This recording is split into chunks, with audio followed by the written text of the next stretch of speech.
desmentir acá al cura que celebró la misa. Entonces, lo que voy a hacer no es lo que hizo un individuo el otro día, que me da vergüenza ajena, que habló 14 minutos para presentar a una persona. No, de ningún modo. Acá tenemos que presentar a dos, estamos muy contentos. Le agradecemos mucho al padre Benviel, que desde el cielo, yo creo, nos está bendiciendo y estará muy contento, creo, de que tanta gente de toda edad se haya reunido acá para recordarlo. Yo quisiera ver si alguna vez estos que lo persiguieron, estos miserables que fueron ingratos con él, decía Santo Tomás que el ingrato era deshonesto. Buah, si alguien se acuerda a los 50 años de su muerte. Bueno, yo acá quiero presentar a dos personas conocidas por todo el mundo, así que no voy a decir nada de ellos. Acá va a hablar primero el doctor Padilla, Yuyo Padilla, que tiene un blog muy especial que se llama Catapulta, que se los recomiendo a todos. Y después va a hablar Monseñor Aguer, que tampoco necesita ser presentado. Así que los dejo con Padilla. En el entierro del padre Julio hablaron 3 personas: Bubi Sacheri, Juan Poibó, inolvidable, y Ángel Taquela, un feligrés de Versalles. Bubi lo recordó como filósofo, Juan como ejemplo de amor al pueblo humilde, real, no proclamado, nada de pobritis. Y don Ángel Taquela dijo: la parroquia de Versalles conoció mucho al sacerdote para toda la eternidad. El sacerdote tan humilde que había dejado atrás su apellido para llamarse solamente Padre Julio. Al Padre Julio lo recordaron como sacerdote Monseñor Derisi, su compañero del seminario, Monseñor Bufano, a quien el padre le inculcó la vocación, y hasta el propio doctor Mariano Rondona, de feliz o infeliz memoria, no sé, que lo recordó como un gran sacerdote, cosa que me asombró en esa vieja audición de Tiempo Nuevo, no me acuerdo. Otras personalidades no lo recordaron tan bien. Hay una personalidad importante en la iglesia que dijo que el párroco de Versalles enviaba a los chicos de la Acción Católica a quemar las carpas de los predicadores evangélicos. No es cierto. Es otra macana más de esta altísima personalidad. Un argentino que vive en Roma. El padre incitó a demoler las carpas evangélicas, pero fue en persona él. Le aplicó a Blasfemo una trompada fenomenal que lo dejó fuera de combate. Como hoy está prohibido hacer proselitismo, a lo mejor el padre se equivocó de tiempo, pero fue una trompada proselitista, sin ninguna duda. Con éxito, porque fue un solo golpe y el knockout. Así que, gracias a ese vigor, que era un vigor sacerdotal, no solamente físico, que el padre era muy fuerte. No quiero ni pensar qué hubiese hecho el padre Julio si frente a la plaza de la iglesia de Versalles ponían una pachamama. No lo sé. O si algún personaje blasfemo hubiese negado la corredención de la Santísima Virgen.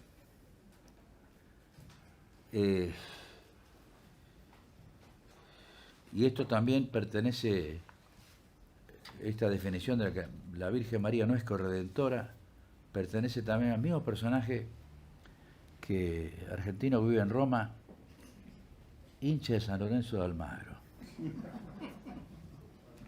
Yo quiero recordar al padre Julio como sacerdote. Como sacerdote, el padre Julio fue un hombre extraordinario, que no hay palabras para contar todo lo que él hizo. El padre Julio fue un hombre de Dios. Y humanamente no se puede entender las cosas que hizo. Quiero contar lo que el padre Julio nos dejaba como sacerdote, Nos dejó una inmensa devoción a la Virgen. 3 rosarios por día. 3. Y a nosotros que por ahí nos cuesta pelar el rosario para rezar 2 misterios. Por las madres argentinas pidió. Y después nos dejó el amor a la Iglesia.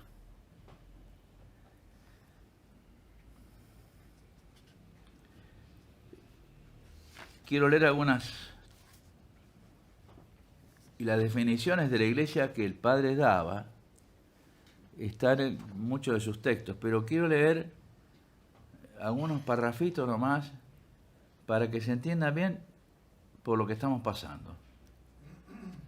El mundo, la humanidad, al apartarse de la Iglesia, quiere crear una religión nueva, la religión del hombre, sin dogmas definidos, sin autoridad determinada, porque quiere ser una religión universal, una religión de la fraternidad.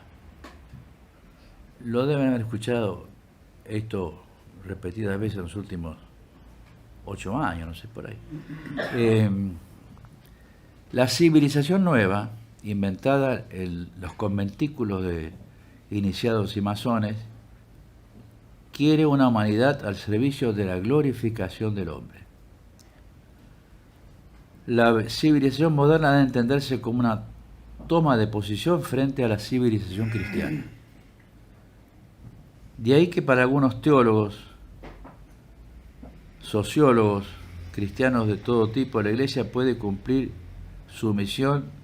Para cumplir su misión debe seguir la corriente de la historia. Esto también lo hemos escuchado repetidas veces. No se puede estar en contra del sentido de la historia. Lo curioso es que el sentido de la historia no lo conocemos. Como el padre Julio decía, la historia es un misterio y es de Dios. Pero hay algunos que pretenden conocer el sentido de la historia y bueno, nos hemos vuelto presa de una maquinaria informativa tecnocrática manipulada por poderes poderosos que nos quieren brindar un orden mundial. Lo notable es que el padre Julio tenía cuestiones proféticas y advirtió con tiempo que iba a existir una pasión de la Iglesia porque no está reservado a nosotros conocer lo que Dios dispone sobre la Iglesia. Es imposible. Entonces, no descartaba el padre Julio que, gracias al progresismo, la Iglesia defeccionara en su misión, y que es la misión salvífica. De tal manera que estemos atentos a esta profecía, ¿sí?, del padre Julio sobre la pasión de la Iglesia, sobre las cosas que están pasando ahora en la Iglesia, gracias al progresismo, que ha desnaturalizado la misión de la Iglesia para convertirla en una suerte de ONG de tipo izquierdoso, revolucionario, preocupada por el cambio climático, los pobres, no como el padre Julio se preocupaba, sino con fines demagógicos. El texto de la Pasión de la Iglesia es muy claro y dice cuáles sean los planes con respecto al curso de la Iglesia. Es un misterio insondable que solo Dios conoce. Pero así como Cristo conoció su divina pasión y muerte, así también la Iglesia puede conocer días oscuros de pasión. Es muy difícil determinar si los decretos del Concilio Vaticano II han de inaugurar una era de esplendor o un camino de oscuridad. Si la Iglesia no cuida con severidad su integridad interna de ritos y costumbres, y si para abrirse a los muchos aligera su patrimonio propio, puede que deje de escuchar las palabras severas del apóstol a Timoteo. Hoy es el día de San Alfonso María de Ligorio, que es el día del abogado. En la epístola de la misa de hoy le dice San Pablo a Timoteo, desde la cárcel mamertina: sé buen soldado de Cristo. Sé buen soldado de Cristo. Entonces, yo creo que el padre Julio cumplió con creces esa misión. Y si estamos acá es porque el padre Julio nos inculcó eso. No hay otra explicación. En la parte sacerdotal nos quedó también por mencionar ese cuidado personal que tenía de las almas. El padre Julio, cuando uno le plantea un problema de orden espiritual o doctrinal, dedicaba su tiempo a resolverlo. Dos detalles, aparte de los 3 rosarios por día. El del medio era después del almuerzo y a veces el padre se quedaba dormido. Y el padre Sánchez Belenda me dijo una vez: déjalo porque esos rosarios los completa Dios. En el tema de lo que es su papel de maestro, el padre Julio cumplió con creces lo que dice en el primer artículo de la Suma contra Gentiles Santo Tomás: lo propio del sabio es ordenar y nunca pronunciar palabras inicuas. Bueno, el padre Julio, ¿cómo ordenaba nuestras inteligencias? Ya que éramos muchachos. Con el tomismo. El tomismo es un factor de orden de las inteligencias.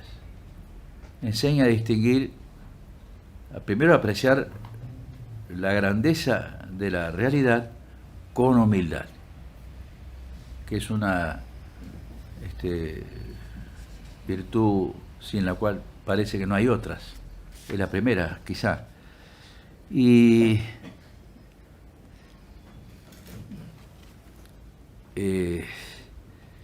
esa virtud, el Padre nos procuró la virtud de apreciar la realidad, que es una virtud, saber dónde uno está ubicado, es una virtud inapreciable para los tiempos modernos, ¿no? Porque con el tomismo nos evitó la peste del activismo, nos dio sentido de la acción cristiana, con dos puntos importantes. Primero, antes de la acción viene la vida contemplativa y después viene la vida activa. Es un tema que no está, del todo claro en las inteligencias de hoy, que están muy, alteradas por la maquinaria del poder mundial, pero siempre el padre Julio nos enseñaba a invocar a la Virgen antes de tomar decisiones importantes. Incluso un detalle más es que el padre Julio tenía un detalle, tenía un prurito importante. Las almas deben comulgar en cuanto sepan lo que van a recibir.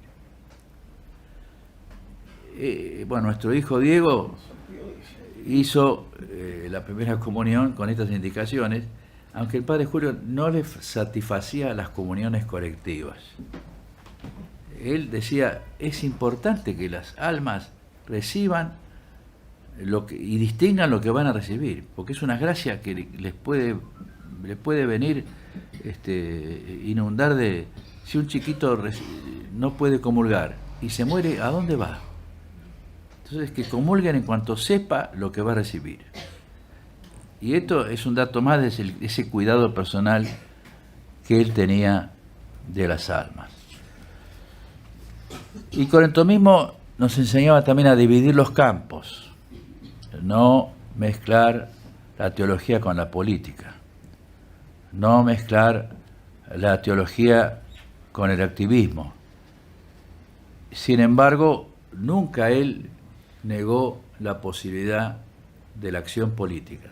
No, nosotros fuimos nacionalistas católicos, sobre todo gracias a él, pero él primero nos tenía formado, o nos aspiraba a formar como soldados de Cristo Rey. Entonces, cuando uno habla con una persona de un tema político y la persona, el interlocutor, esto lo hablamos muchas veces con alguien que extrañamos, con Aníbal D'Angelo. Cuidado que si vos le planteás a un tipo lo que pasó hoy en el mercado de cambios o en la vida política, lo remitís al Apocalipsis, ya te sale la proclama apocalíptica, estamos listos, no entendemos nada. Estamos confundiendo los planos. El padre Julio, además, como sabio, tenía otra virtud, rectificarse. Se rectificó de su primer libro sobre la economía en su segundo libro, que era Conceptos Fundamentales de la Economía. Gracias a la influencia de alguien que aquí lo conoció bien, al ingeniero García Olano, el doctor Videla. Y después rectificó también su posición de Morraz en su primera apreciación sobre Morraz, en su segunda edición, que el doctor Rodríguez Varela no leyó o no tenía ganas de leer, pero atrasado de noticias como siempre, obnubilado por el maritanismo, volvió a cometer el error chapucero. Bien, ¿qué nos dejó el padre Julio desde el punto de vista intelectual? Para la lucha, para el combate. Primero, la gran tesis, la gran posición de él en distinguir para Bobby Saqueri el mayor aporte que el padre Julio había hecho apenas jovencito, en el año 30, distinguir las 4 formalidades del hombre: la formalidad sobrenatural o divina, la formalidad natural o humana, la formalidad animal o sensitiva y la realidad o cosa, la formalidad de realidad o cosa. Esto se refiere a la función económica como cosa de ejecución, la fundación, la dimensión, digamos, económica de dirección que le correspondía a la burguesía. La primera le correspondía al proletariado, llamémoslo así en términos generales, al obrero. Y después estaba la finalidad de la formalidad de hombre, que es la función política, y la aristocracia, que no sé si en algún parte del mundo hay algo todavía de aristocracia, no lo sé. Aquí seguramente no. Y después la formalidad sobrenatural, que era la función religiosa, la misión del sacerdote en la sociedad. Es decir, alertó contra el luteranismo, contra la Revolución Francesa, contra el comunismo, porque la salvación estaba en la ciudad católica. Bien, las herencias que dejó el padre Julio para nosotros, para la lucha, es, primero, que existe una tensión judío-cristiana en el centro de la historia. Esto el padre Julio nunca le asignó un sentido racial. No sé si ustedes saben que Cajal y el oro de Martínez Zubería fueron prohibidos en la Alemania nazi, porque no le daban la hipótesis racial que ellos querían, porque Hugo Wass apuntaba a otra dimensión teológica.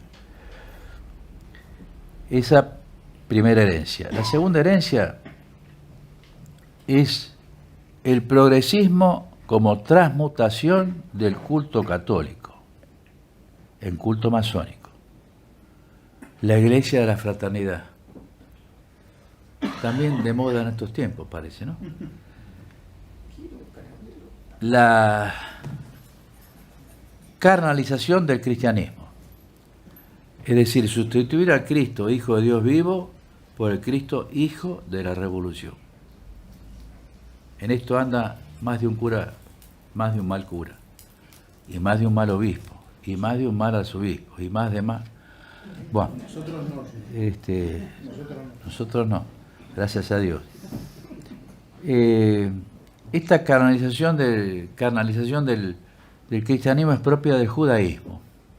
El judaísmo esotérico, el judaísmo elevado, no el judaísmo racial. El padre Julio escribió Entre la Iglesia y el Reich, que es un texto olvidado y sepultado. No fue un Julius Rosenberg de la Argentina, ni mucho menos. Otra advertencia fue la contra Teilhard de Chardin, creo que fue el primero en la Argentina, aunque el padre Castellani tiene una referencia en Cristo vuelve o no vuelve, fue el primero en la Argentina a advertir sobre la peligrosidad de Teilhard de Chardin, porque esto es la gnosis, el sentimiento gnóstico del mundo, que culmina en el punto omega, en la noosfera y otros disparates que sin embargo son aceptados. El año pasado en la UCA, el padre Florio, de infeliz recuerdo naturalmente, en octubre del 22 dictó un curso sobre Teilhard de Chardin en la UCA, que fue de Monseñor Derisi, que no era nada que ver con Teilhard, pero digo cómo se está prostituyendo la Universidad Católica. Advirtió también contra el cristianismo gnóstico de Rahner, porque era el cristianismo del cristiano anónimo, es decir, cualquiera puede ser cristiano, en último término. Y después, la advertencia contra el comunismo, que ya la formuló en su primer número de la revista Diálogo, de la aceptación del comunismo en el sentido de la historia, porque no dejó de enseñar nunca que el comunismo es una praxis revolucionaria. Hoy se puede leer en cualquier sitio católico de buena línea, tenemos la pastoral transformada en praxis, que ha sido, o que conduce a la perdición de muchos buenos sacerdotes que, movidos por el amor al pobre, el amor a los humildes, declamado, no real como el que tenía el padre Julio, siempre con las moneditas para el pobre de turno, diario. Y con este comunismo no hay diálogo, porque además la pastoral actual es un ataque directo contra la vida contemplativa del sacerdote. Y sin vida contemplativa no hay buenos sacerdotes, es imposible. Y después la última cuestión es la advertencia contra la manipulación de un concepto que es el pueblo de Dios. El padre Julio defendió a ultranza la necesidad del sacerdocio ministerial y la jerarquía de la Iglesia. Yo dije al principio, y con esto termino, que la primera epístola, la epístola a Timoteo, que se leyó en la misa de San Alfonso María, decía: buen soldado de Cristo. Nosotros podemos decir con plena seguridad que el padre Julio anunció, estoy parafraseando, ¿no?, en que iba a venir el tiempo, utilizando el texto de Timoteo de la segunda, que los hombres no podían llegar a sufrir la sana doctrina. Y van a buscar doctores a su gusto para escuchar las fábulas. Y le insta a Timoteo a pelear el buen combate para terminar bien la carrera. Y yo creo que el padre Julio terminó con creces su carrera. Muchas gracias.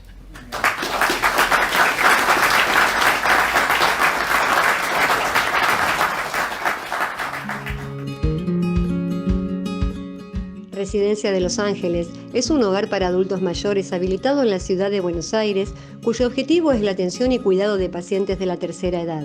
Más de 30 años de experiencia nos respaldan. Trabajamos con dedicación para cuidar a nuestros abuelos y así ofrecerles la felicidad y comodidad que ellos merecen. Estamos en el barrio Villarreal, pasaje Francisco Bauzá 2372, casi esquina Tinogasta. Comuníquese con María al 11 61 70 45 38. Los esperamos.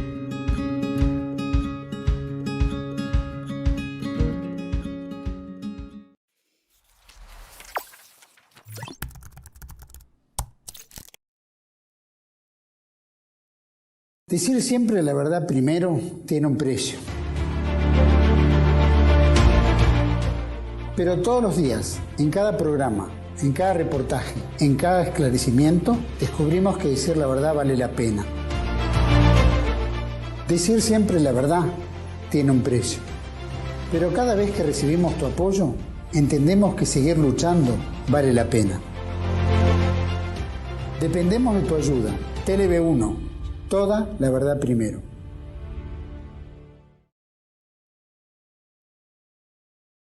Bienvenidos a CEPA, Centro de Estudios del Pensamiento Americano. Nuevo sitio web de cursos de formación en política, filosofía, historia, literatura, geopolítica, religión, psicología y más. Cursos de formación que reflejan el verdadero pensamiento americano. Lo invitamos a elegir el curso de su agrado ingresando en www.cepa.la.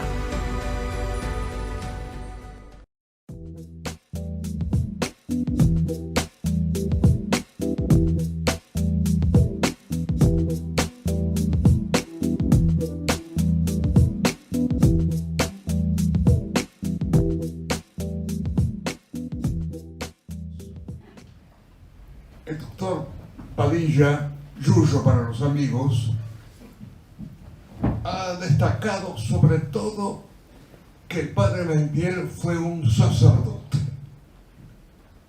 Fue sacerdote católico.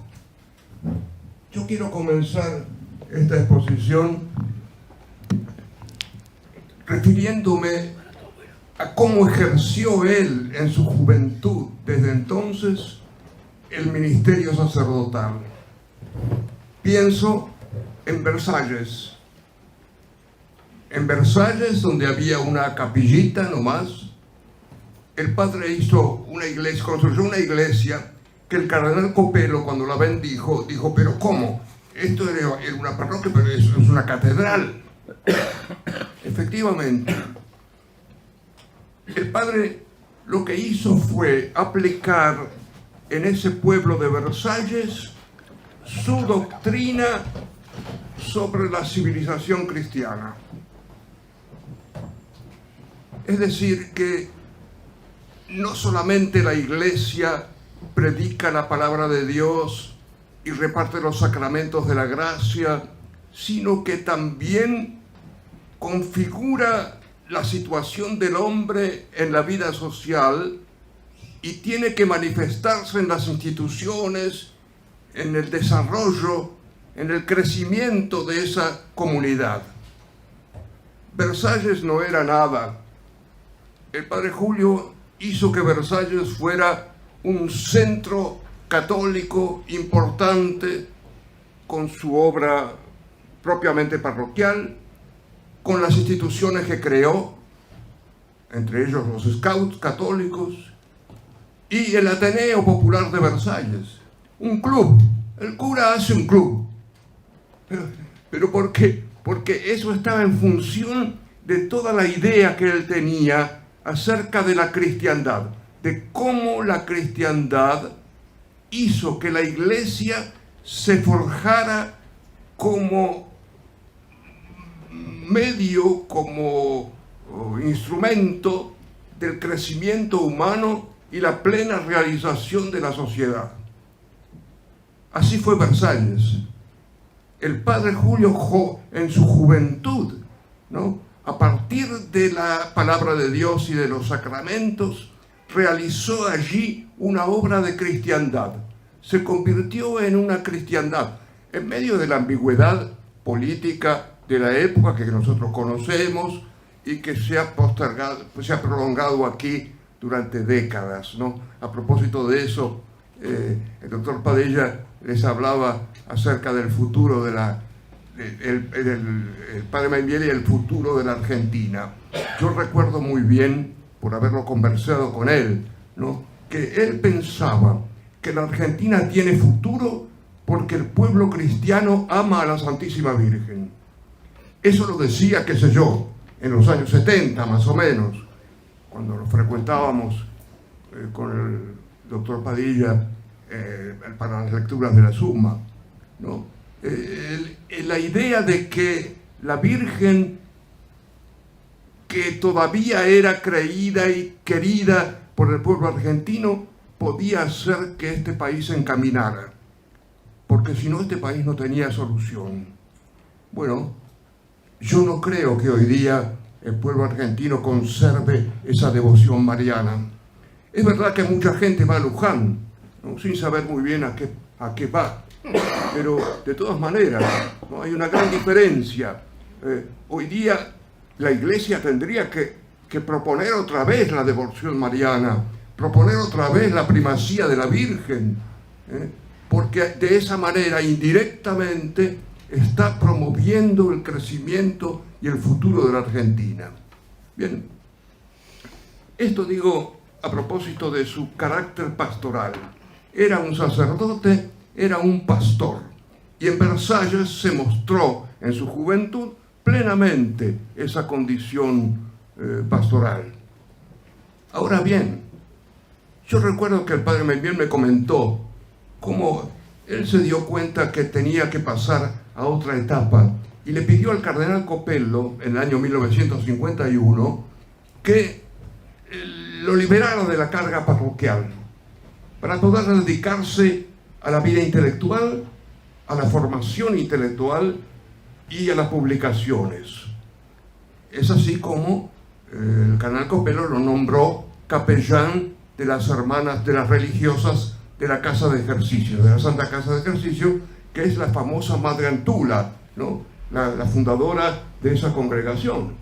Bueno, pues bien, don Julio fue el capellán y hizo de su cuartito, de su recepción, ¿no?, el lugar de encuentro y de formación de generaciones de jóvenes. Íbamos allí, el doctor Padilla también, los domingos a la mañana, a las 10 de la mañana.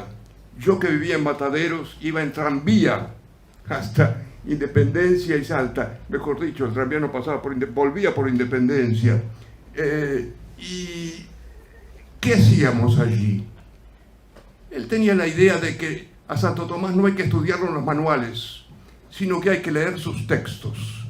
Y entonces él los comentaba la Suma, nos hacía leer la Suma, iba comentando e iba allí desgranando la riqueza filosófica y teológica de esa obra fundamental. Así fue como durante décadas él ha reunido jóvenes allí, jóvenes varones. La perspectiva de género tiene mucha importancia en esto, ¿no? Jóvenes, no había niñas, éramos todos muchachos que íbamos allí a leer la Summa con él, a escuchar las explicaciones. Por supuesto que había un recreo, a la mitad de la mañana había un recreo en que se hablaba de política, ciertamente era de lo más divertido eso, y ahí todos teníamos posibilidad de preguntarle y de comentar, ¿no? Bien, yo creo que ese cambio, digamos así, de la pastoral popular de una parroquia a la pastoral intelectual de la formación de generaciones, ha sido una de las contribuciones más grandes que ha hecho el Padre Julio. Nosotros lo recordamos como párroco en Versalles. Él está sepultado allí frente a la parroquia de Versalles, frente a la iglesia, ¿no?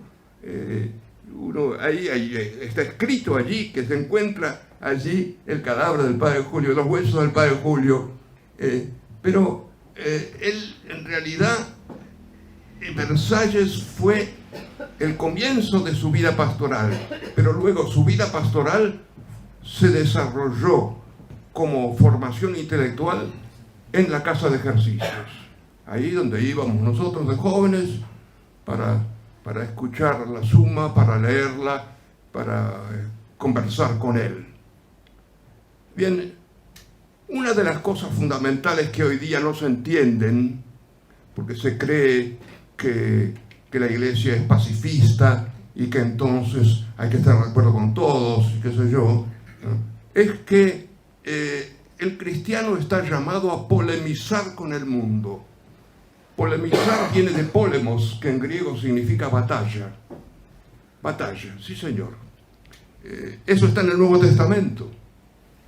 Y nosotros batallamos contra el mundo, lo dice también el Nuevo Testamento, para sostener a la iglesia y para que la iglesia reconquiste a la humanidad. Bien, entonces aquí está el aspecto de polemista del Padre Julio, como uno de sus aspectos, de las dimensiones de su vida pastoral. Fue un soberbio polemista. Eso se manifestaba en las conversaciones, en las conferencias. Las conferencias del Padre Julio eran movilizadoras, ¿no? Movilizaban al que lo escuchaba, no se lo podía escuchar con indiferencia. Bueno, en realidad íbamos a escucharlo, como ahora están ustedes acá escuchándome a mí, ¿no? Aquellos que encontrábamos el valor de su palabra y queríamos que ella iluminara nuestro camino y que nos formara la personalidad. Fue un gran polemista. Voy a destacar 3 luchas que el padre ejerció y que quedaron plasmadas en obras suyas, en libros suyos. Lo primero fue la discusión contra Maritain. Discutir a Maritain era una aventura en aquella época, porque pensemos en el primer Maritain, convertido del protestantismo y convertido al tomismo, ¿no? con sus primeras obras, ¿no? Plenamente tomistas. Y bien, después pasó el segundo Maritain a partir de Humanismo Integral, de su libro, el Humanismo Integral, y allí fue cuando el padre Membiel descubrió la malicia del giro de Maritain. Entonces, él escribió un libro que dio mucho que hablar y que discutir, de la Amnea Maritain, porque pensaba que el humanismo integral de Maritain recuperaba el fermento revolucionario de Félicité de Lamennais, que había sido condenado por el Papa Gregorio XVI con la encíclica Mirari Vos. Veía en Maritain y en el humanismo integral de Maritain, ¿no?, recuperado el fermento revolucionario de Lamennais.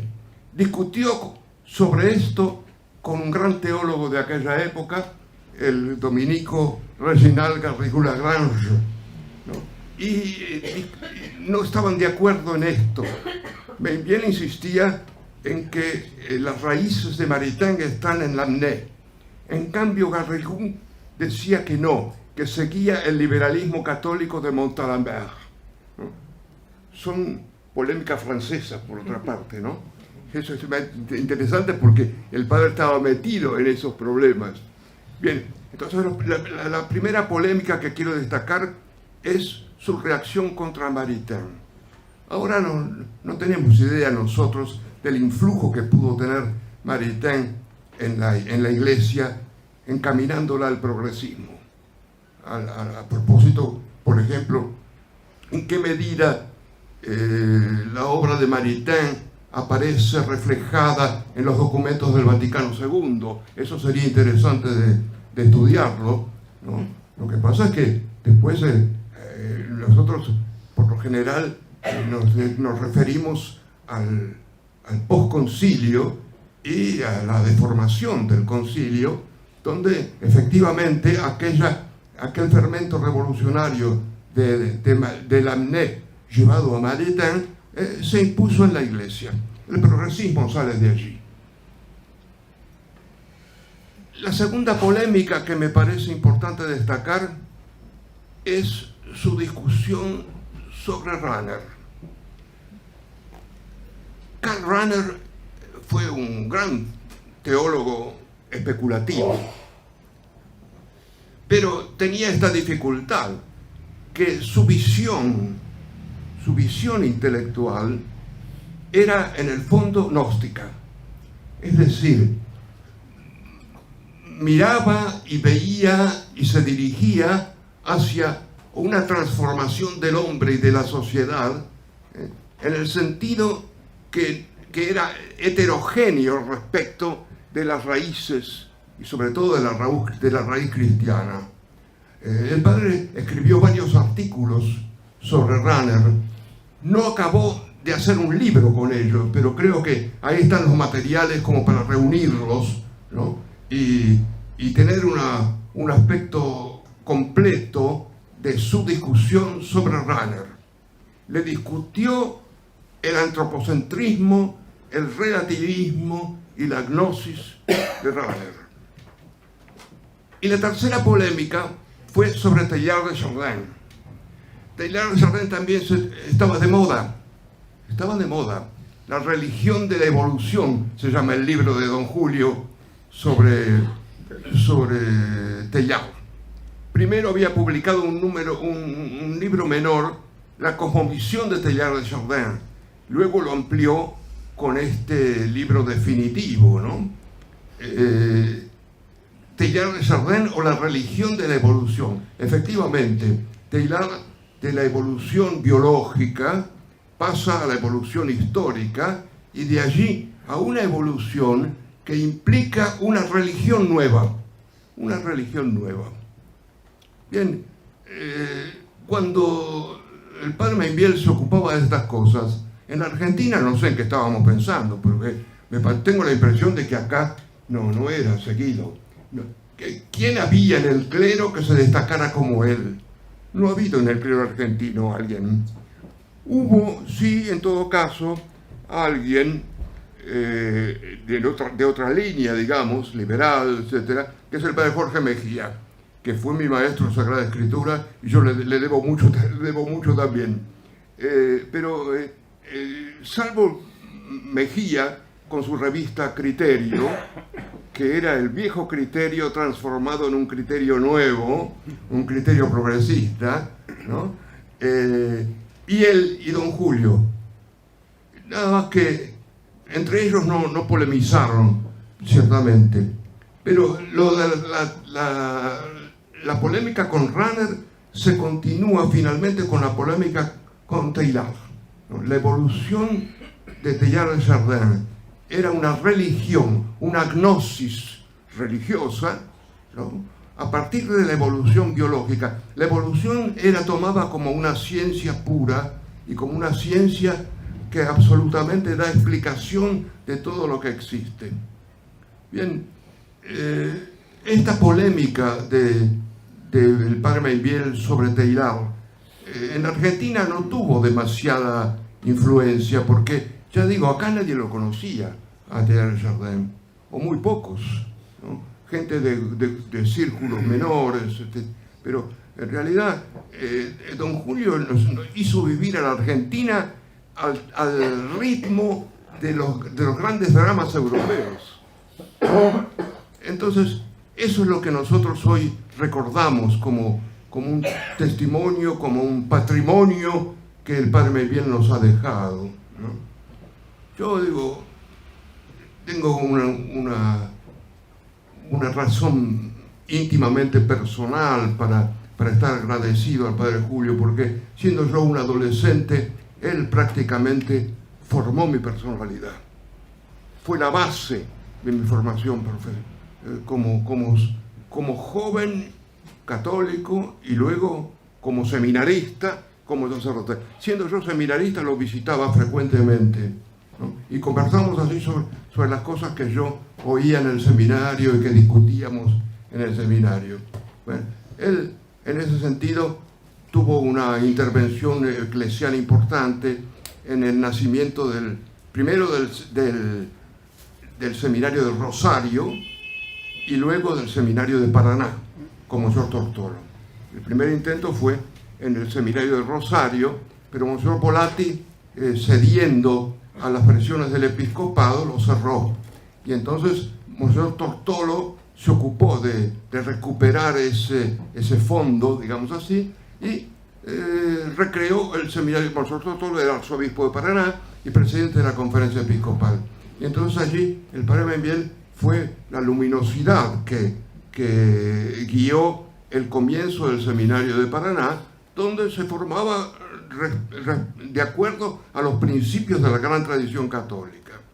Bien, digo, este hecho de la polémica de Maybiel, yo creo que es uno de los elementos positivos más importantes. Aquí el doctor Padilla ha hecho una referencia al tema judío. Don Julio había escrito un libro, El Judío, un libro de los años 30, El misterio de la historia. pero luego lo recuperó escribiendo El Judío en el misterio de la historia. Es un libro de 1959, si no recuerdo mal, ¿no? El Judío en el misterio de la historia. Y ahí estaba la cosa, el papel que el judaísmo ha ejercido y ejerce en el desarrollo de la cultura humana, ¿no? El judío en el misterio de la historia implica una concepción de la historia, una teología de la historia que él había esbozado en documentos anteriores y sobre todo en sus conferencias, pero que aquí, con la figura del judío en el misterio de la historia, acaba de configurarse plenamente. Bueno, pues bien, eso no tiene nada que ver con el antisemitismo. Una de las estupideces más grandes ha sido considerarlo un antisemita. No era antisemita, había escrito entre la Iglesia y el Reich contra la ideología nazi, y luego su visión del judaísmo ha sido una visión completamente teológica e histórico-teológica, ¿no? El libro final del padre Julio, yo creo que ha sido el libro sobre la derivación de todos esos errores, ¿no? ¿Cómo se llama? La judaización de los pueblos cristianos, ¿no? A través de esos últimos desarrollos del progresismo que se iba gestando antiguamente, ¿no? Y que adquirió un carácter gnóstico muy marcado, ¿no? La gnosis judeo-cristiana, ¿no? Que venía a reemplazar a la gran tradición católica. Bien, perdonen ustedes este raconto que hago, pero yo creo que aquí todos tenemos una deuda personal con el padre Julio, y que esto que digo yo es simplemente el querer mostrar ese agradecimiento que tengo a aquel que formó mi personalidad. Yo no sería el Héctor Reguer que soy hoy, arzobispo retirado, no sería quien soy hoy si yo no hubiera asistido los domingos a la mañana a esas reuniones para leer la Summa, y si después no hubiera mantenido constantemente mi conversación y mi encuentro periódico con el padre Julio Membiel. El padre Julio está en el cielo, de eso no nos cabe la menor duda. Está en el cielo, es uno de los bienaventurados. Y yo digo, así como nosotros rezamos a los santos que tienen nombre y apellido, yo creo que también podemos rezar a los bienaventurados. Pedirle al padre Membiel, pedirle la intercesión del padre Membiel, que desde el cielo está muy cerca de Dios, ¿no? que le haga mirar un poco a esta tierra y a esta iglesia con el desvarío que se vive hoy en la iglesia y con la ruina a la cual los últimos gobiernos han llevado a la Argentina. Bien, esto es simplemente como digo yo, un pagar de algún modo en el recuerdo de estos 50 años aquello que hemos recibido de él. La Virgen puede salvar a la Argentina y al mundo. Ese es el decreto de la providencia de Dios. Pero acá en la Argentina tenemos que recuperar la devoción a la Virgen y eso depende en primer lugar de la Iglesia institucional, pero depende también de los laicos católicos, que nosotros multipliquemos este amor a la Virgen y el rezo del rosario. El rezo del rosario, el padre rezaba 3 rosarios todos los días.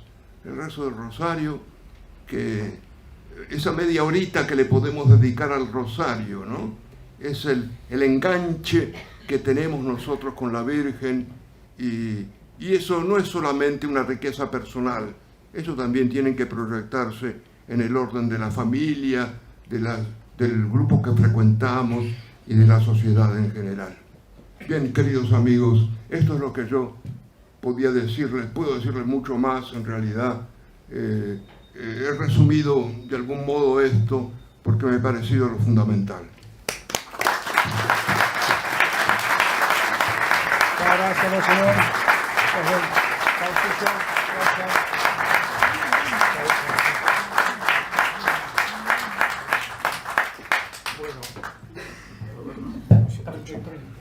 Bueno, no, 2 palabras no más. No voy a hablar, sino agradecer a Padilla, a Monseñor Aguer, a todos ustedes. Y ya en este tiempo de descuento de mi vida que estoy transitando, quisiera que todos los que puedan ayuden a este instituto fundado por Suájar Ramos y en el cual existe una muy importante biblioteca